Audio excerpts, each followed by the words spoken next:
Hello everyone, welcome back to my channel Asta Coaching Classes. I hope you liked and understand my previous topic present perfect tense. Now today I am going to teach you about present perfect continuous tense. Lesson number 4. Let's start. The present perfect continuous tense shows that something started in the past and is continuing at present time. It usually emphasizes duration or the amount of time that an action has been taking place. Present perfect continuous tense show करता है हमें हमने जो काम किया है वो past से शुरू किया था और वो अब तक चल रहा है, पर इसके अंदर हमें ड्यूरेशन भी बताता है ये कि किस समय से ये काम स्टार्ट हुआ था। 2 घंटे पहले शुरू हुआ था, 3 घंटे पहले शुरू हुआ था, 2 महीने पहले शुरू हुआ था, 1 सदी पहले शुरू हुआ था। ये सब बताता है कि कब से शुरू हुआ था और अब तक चल रहा है, तो वो प्रेजेंट परफेक्ट कॉन्टिन्यूअस टेंस में होता है।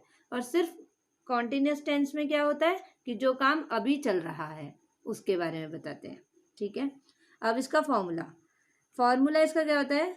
सिंगुलर्स में अगर देखते हैं तो सिंगुलर्स ही शी इट होते हैं, वह लड़का, शी मतलब वह लड़की, इट उसके लिए आता है नॉन लिविंग थिंग के लिए। तो subject plus has been plus verb plus ING और उसके आगे सिंस और फॉर यूज़ हो जाता है। सिंस या फॉर क्या आपको यूज़ करना है वो आप यूज़ कर सकते हो।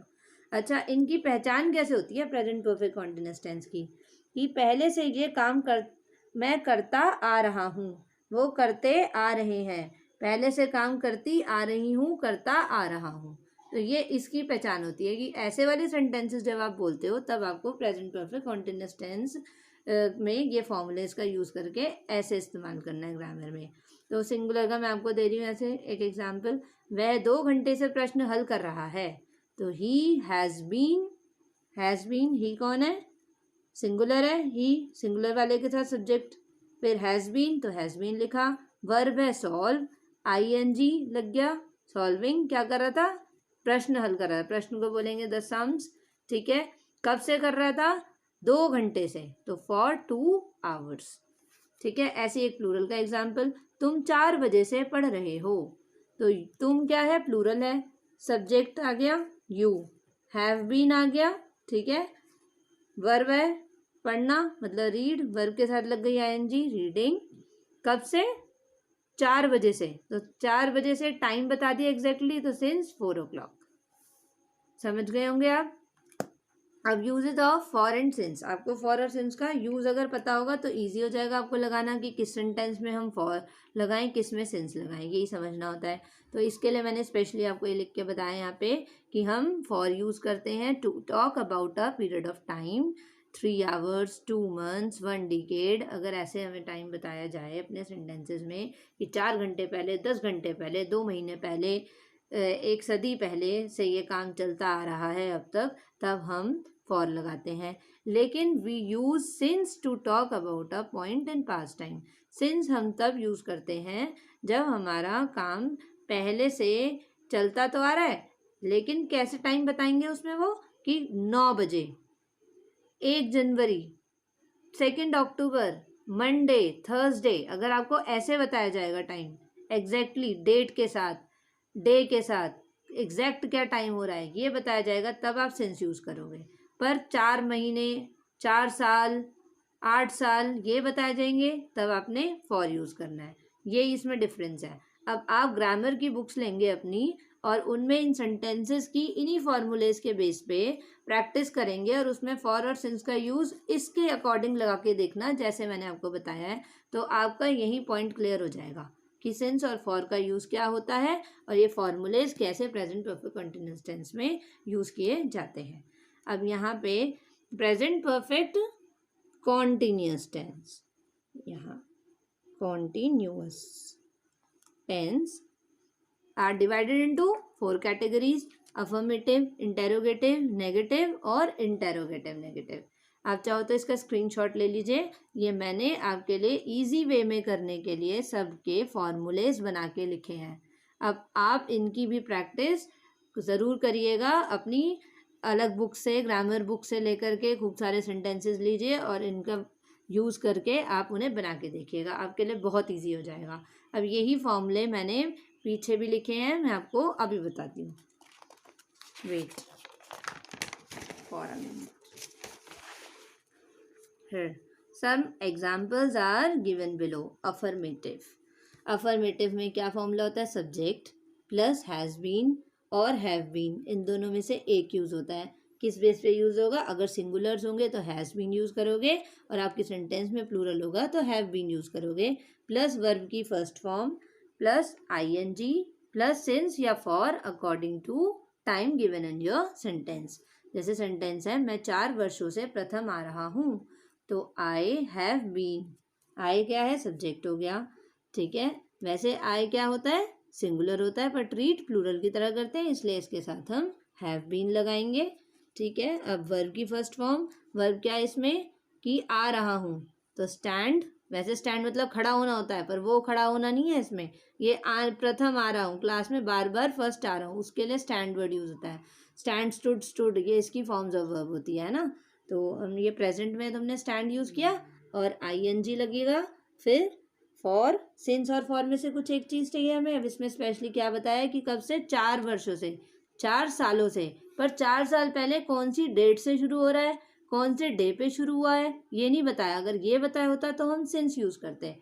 ये इधर बताया 4 वर्षों से, तो हमने लिखा फॉर, तो हम फॉर का यूज़ करेंगे. For 4 years.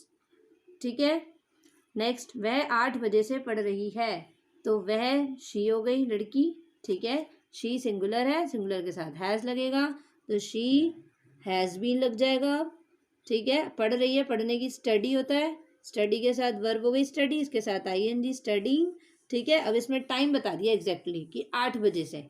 तो जब एग्जैक्ट टाइम बता देते हैं तो हमने क्या लिखते हैं? सिंस यूज़ करते हैं, सिंस 8 o'clock. तो आपको फॉर और सिंस का भी यूज़ अच्छे से समझ आ गया होगा, और अफर्मेटिव के फॉर्मूले के साथ कैसे पुट करते हैं, कैसे फॉर्मूला पुट करके सेंटेंस बनाते हैं हिंदी से इंग्लिश में, ये भी आपको समझ में आ गया होगा. नेक्स्ट है इंटेरोगेटिव. इंटेरोगेटिव का फॉर्मूला ये गिवन है कि अगर हम क्वेश्चन कर रहे हैं, तो क्वेश्चन करते हैं तो हम अपनी हेल्पिंग वर्ब को पहले रखते हैं. तो हैज़ और हैव जो है वो पहले लिखेंगे, प्लस सब्जेक्ट आएगा, थर्ड नंबर पे बीन लिखा जाएगा, फिर वर्ब की first form plus ING plus since या for according to your sentence time given in your sentence. क्या मैं 4 वर्षों से प्रथम आ रहा हूँ, तो ये क्या करके आ गया? तो क्या करके पूछा है, तो हम पहले हेल्पिंग वर्ब लिखेंगे जो है हैव. ठीक है, अब मैं सब्जेक्ट आएगा, हैव के बाद सब्जेक्ट, सब्जेक्ट क्या है? आई. ठीक, फिर बीन, फिर वर्ब है स्टैंड, उसके साथ लग गई आईएनजी स्टैंडिंग. ठीक है, फिर वही 4 वर्षों से, तो फॉर 4 ईयर्स, जो मैं आपको ऊपर समझा चुकी हूँ. क्या वह 8 बजे से पढ़ रही है, फिर वही क्या पहले आया? तो हेल्पिंग वर्ब पहले आ जाएगी. यहाँ हेल्पिंग वर्ब बाद में आई थी, अब ये पहले आ जाएगी हैज़. ठीक है, फिर शी. ठीक, हैज़ शी बीन, स्टडी का पता ही है, पढ़ने को स्टडी कहते हैं, फिर आईएनजी स्टडिंग, वही सिंस 8 o'clock जो मैंने आपको बताया, 8 बजे से पढ़ रही है.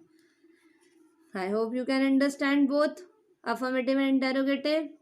Now we will go to the next negative.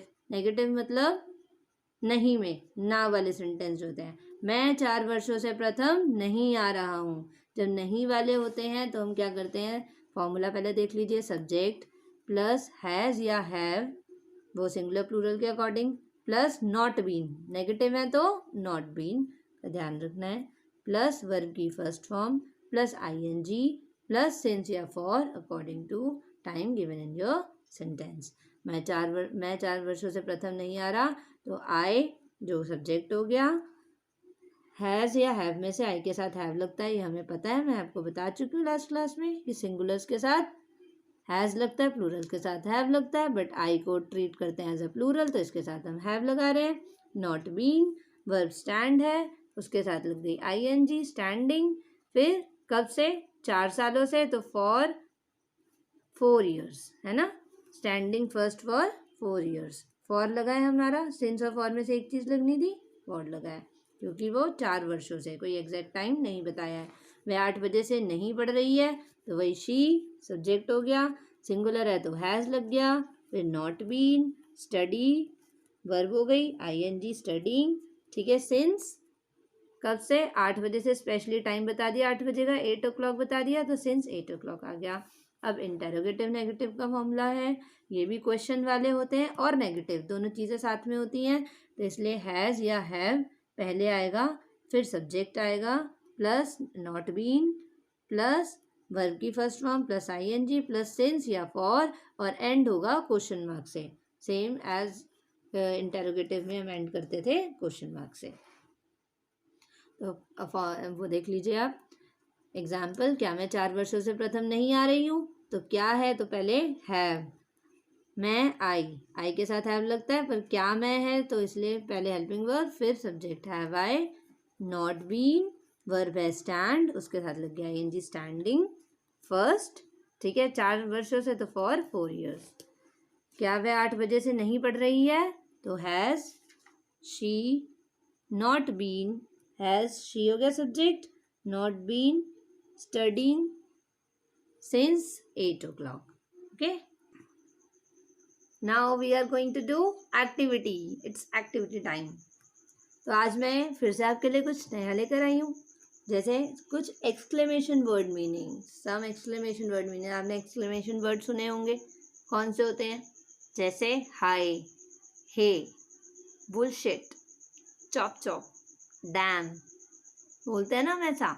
तो उन सब के मीनिंग्स मैं आपको बता रही हूँ, so you can use it with your relatives, friends. Okay, so let's start with first exclamation word, it's high. It's very popular, सबको पता है, बट फिर भी मैं इसका आपको यूज़ बताती हूँ। Use hi used as an informal greeting के लिए यूज़ किया जाता है, जो कि हम ऑफिसेज में सर और मैम के साथ यूज़ नहीं करते। Usually to people who you know, usually उन लोगों के साथ करते हैं जिन्हें आप जानते हो। किसी का अभिवादन करने के लिए होता है, जैसे हम नमस्ते करते हैं कुछ, तो हम जिन्हें हम जानते हैं उन्हें इंग्लिश में क्या बोल देते हैं? हाई। फॉर एग्जाम्पल ऐसे बोलोगे, जैसे मेरी फ्रेंड है, मैंने उसे बोला, वो आई हुई है घर पे, आ गई है अचानक, तो मैं बोलूँगी hi Sunita, when did you come, आप कब आई, ऐसा। नंबर 2, हे। हे क्या होता है? ये किसी को अपनी तरफ अट्रैक्ट करने के लिए बोला जाता है, used as a way of attracting someone's attention, sometimes in a way which is not very polite. कभी कभार ऐसे वे में हे बोलते हैं हम जो पोलाइट नहीं होता, थोड़ा सा गुस्से में किसी का ध्यान अपनी तरफ करने के लिए किया जाता है ये। जैसे for example, hey what are you doing with my mobile. कोई अननोन बंदा या फिर कोई छोटा बच्चा आपका मोबाइल ले लेता है हाथ में और वो देखने लगता है उसके अंदर कुछ भी गेम खेलता है या कुछ, तो वो ख़राब ना हो जाए उस डर से, तो आप क्या बोल देते हैं कि हे डोंट टच इट। तो वैसे उस जगह पे हम हे का यूज़ करते हैं, अट्रैक्शन उसकी अपनी तरफ करने के लिए। Third one is bullshit. Bullshit तो पता ही होगा सबको, करते ही ऑलमोस्ट लोग यूज़, फिर भी मैं आपको बता दूँ, कंप्लीट नॉनसेंस और something that is not true. जब कुछ बात सच नहीं होती, कोई झूठ ही झूठ बोल रहा होता है हमारे सामने और हमें कॉन्फिडेंटली पता होता है कि वो बात जो है गलत बोल रहा है, तो हम उसको कैसे बोलते हैं सामने? बिल्कुल गलत या फालतू बात कर रहे हो, तो मुझे इस बारे में सब कुछ पता है, ठीक है। तो जैसे फॉर एग्जाम्पल मैंने बोला bullshit, he never said that. Bullshit, उसने ऐसा कुछ नहीं कहा होगा, उसने ऐसा कुछ नहीं कहा, बल्कि आप ये बोलेंगे क्योंकि आपको पता है उसने ऐसा कुछ नहीं कहा और कोई आपको आके गलत गलत बता रहा है उसके बारे में, तो इससे वो बुलशिट बोलने से डर जाएगा, घबरा जाएगा, वो समझ जाएगा कि इसने मेरी चोरी पकड़ ली है। Next, chop chop. Chop chop is use to tell someone to hurry. ये यूज़ किया जाता है किसी से जल्दी से काम करवाने के लिए। इसका प्रयोग किसी को जल्दबाजी में करने को कहने के लिए किया जाता है, जैसे come on chop chop, we are getting late, जल्दी करो, अब हम लेट हो रहे हैं। Number 5 it's damn. डैम ऐसे करके बोलते हैं ना कितने लोग, तो उसका मीनिंग क्या होता है? हम सुन तो लेते हैं पर समझ नहीं आता कि क्या होता है, कितने लोगों को लगता होगा कोई वर्ड। तो ये एक एक्सप्रेशन होता है एंगर का, गुस्से का और झुंझलाहट का, ठीक है। किसी पे झुंझलाहट आ रही हो, किसी बात पे हमें हमारी जो हमसे गलती हो गई, बड़ी गलती हो गई एक तरह से, समझ में ही नहीं आ रहा है कैसे कर दिया हमने, तो हम कैसे बोलते हैं? Example, damn it. For example बता रही हूँ आपको, damn it, I send the letter to a wrong address. मैंने तो लेटर किसी रॉन्ग एड्रेस पे सेंड कर दिया, ये क्या किया मैंने? तो खुद पे गुस्सा आता है, इतने बड़े होके ऐसा काम किया, ठीक है। तो बस I think you all like these activities, these lessons, and learn it at your home also. So thank you so much, and I hope you like my video. Keep watching and never forget to like, share, comment and subscribe my channel. We will meet soon with next lesson number 5, past indefinite tense. So must watch and press bell icon for getting daily updates. Thank you so much. Bye bye. Take care.